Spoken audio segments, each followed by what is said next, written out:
અમદાવાદ શહેરમાં આઈસ્ક્રીમની આડમાં દારૂની હેરાફેરી કરવાનો મોટો ભંડાફોડ સામે આવ્યો છે। નાના ચિલોડા એસપી રિંગ રોડ પરથી અહેમદાબાદ ક્રાઇમ બ્રાન્ચ દ્વારા ખાસ બાતમીના આધારે કાર્યવાહી કરી બંધ બોડીવાળી આઈસ્ક્રીમની ટ્રક ઝડપાઈ હતી। તપાસ દરમિયાન ટ્રકમાંથી ભારતીય બનાવટનો વિદેશી દારૂ અને બિયરના જથ્થો મળી આવ્યો હતો। પોલીસ દ્વારા કરવામાં આવેલી ગણતરી મુજબ અંદાજે ₹1.24 લાખની 145 દારૂની બોટલો તથા ₹79,360 બિયરના ટીન જપ્ત કરવામાં આવ્યા છે। આ કેસમાં પોલીસે જવાનસિંહ રાવત, કાનસિંહ રાવત અને પ્રેમકુમાર ભાણની ધરપકડ કરી છે। પ્રાથમિક તપાસ મુજબ આરોપીઓ રાજસ્થાન રાજ્યમાંથી દારૂનો જથ્થો લાવી અમદાવાદમાં સપ્લાય કરવા માંગતા હતા।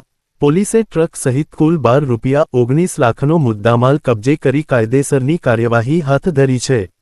સમગ્ર મામલે વધુ પૂછપરછ ચાલી રહી છે અને અન્ય સંડોવાયેલા આરોપીઓ સુધી પહોંચવા તપાસનો વ્યાપ વધારવામાં આવ્યો છે। શહેરમાં દારૂની હેરાફેરી અટકાવવા ક્રાઇમ બ્રાન્ચ દ્વારા કડક ચેકિંગ અને પેટ્રોલિંગ ચાલુ રાખવામાં આવી હોવાનું સૂત્રોએ જણાવ્યું છે।